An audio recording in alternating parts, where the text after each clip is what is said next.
Oi pessoal, no vídeo dessa semana eu vou tratar de um assunto que tem preocupado muita gente, seja porque é tema de discussão no Congresso Nacional, seja porque diz respeito ao futuro de cada um de nós. Eu vou falar sobre Previdência. A Previdência Social foi uma importante conquista do período de redemocratização. O país, então, vivia uma efervescência política, ligado ao processo da volta de um regime democrático e à Constituinte 88, período este marcado por grandes mobilizações populares. A Previdência foi concebida como parte de um sistema mais amplo chamado Seguridade Social, que engloba também a saúde pública e a assistência social, e foi entendida como um dos meios importantes para a efetivação da democracia, garantindo distribuição de renda e acesso aos direitos básicos e condições de vida digna. A Constituinte de 88 estabeleceu o piso previdenciário a partir do valor do salário mínimo, a inclusão dos trabalhadores rurais, idosos e pessoas com deficiência, membros de famílias de baixa renda. Desde a sua criação, a Seguridade Social tem enfrentado muitas dificuldades, seja para a regulamentação de direitos adquiridos, como, por exemplo, o benefício de prestação continuada, o BPC, que só foi regulamentado em 2003, seja pelo subfinanciamento da saúde e da assistência social, ou pelas sucessivas reformas que visam dificultar o acesso à aposentadoria e aos direitos previdenciários. Foi com argumentos que nos são muito familiares hoje em dia que sucessivos governos atacaram a Previdência Social.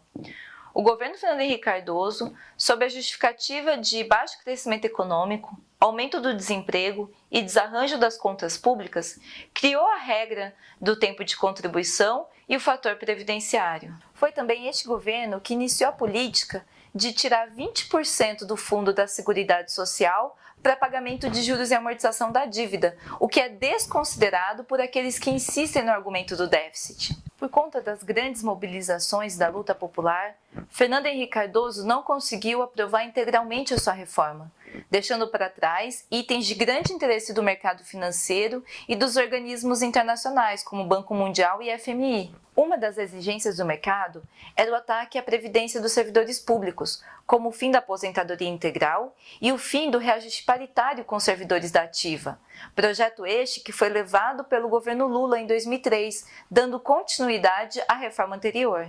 Foi também na reforma da Previdência do Lula que se estabeleceu o teto previdenciário para os servidores públicos, obrigando as contribuições acima do teto migrarem para a chamada Previdência Complementar, principalmente para os fundos de pensão, o que foi um passo no sentido da privatização e do desmonte da Previdência Pública. Foi exatamente a oposição a essa reforma que deu origem à PSOL.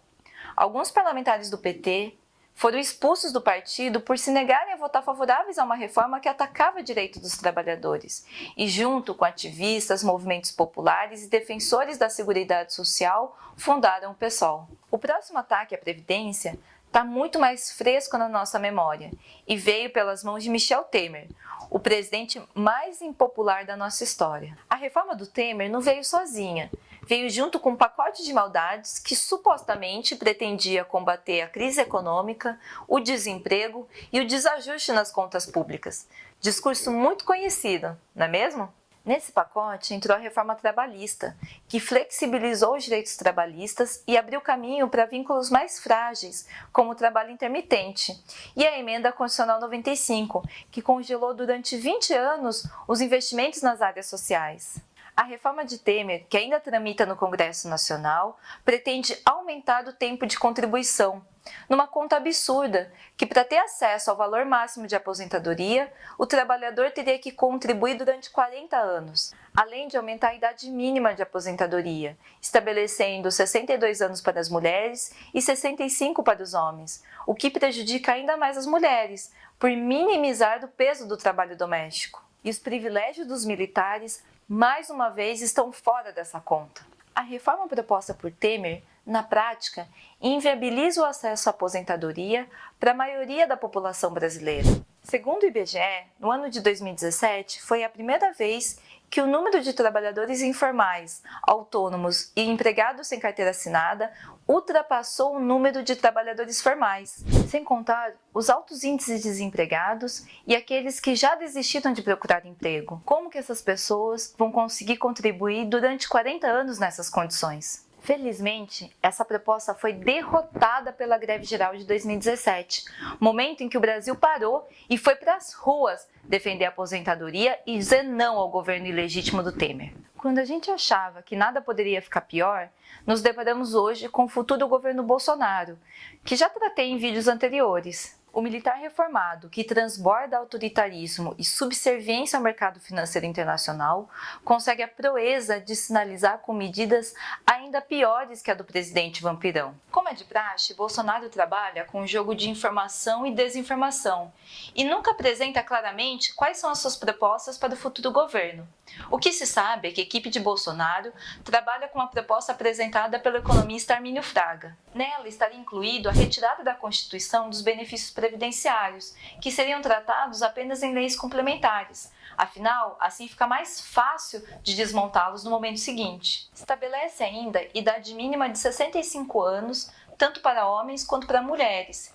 Extingue o BPC e o substitui pelo renda mínima, com valor inicialmente fixado em 70% do salário mínimo, o que significa um corte significativo no valor dos benefícios. Acaba também com a aposentadoria especial para professores e trabalhos insalubres. Para os jovens futuros trabalhadores, nascidos a partir de 2014, a proposta é ainda mais grave, prevê simplesmente o regime de capitalização. Isso significa, para o futuro, o fim da previdência pública. O novo modelo não enxerga mais a previdência como um direito social, como um regime de solidariedade compartilhado entre gerações, mas sim como um investimento individual de responsabilidade de cada trabalhador e gerido por instituições financeiras. Esse foi o modelo aprovado no Chile no início dos anos 80, durante a ditadura Pinochet. Um regime de capitalização gerida pela previdência privada e que não contava com a contribuição do Estado e nem dos empregadores. Esse modelo criou um contingente de idosos que não conseguiram contribuir com o sistema e viviam em situação de miséria absoluta.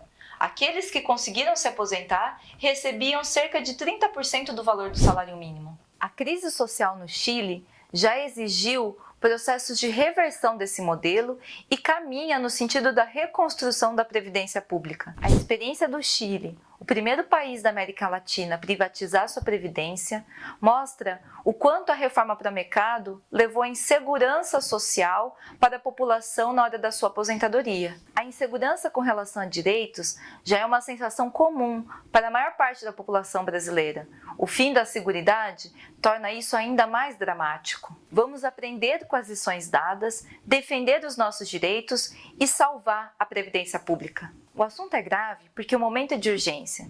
Se você gostou do vídeo, dá um like, se inscreve no canal, comenta, manda sugestões. Toda semana eu vou comentar assuntos relevantes do cenário político.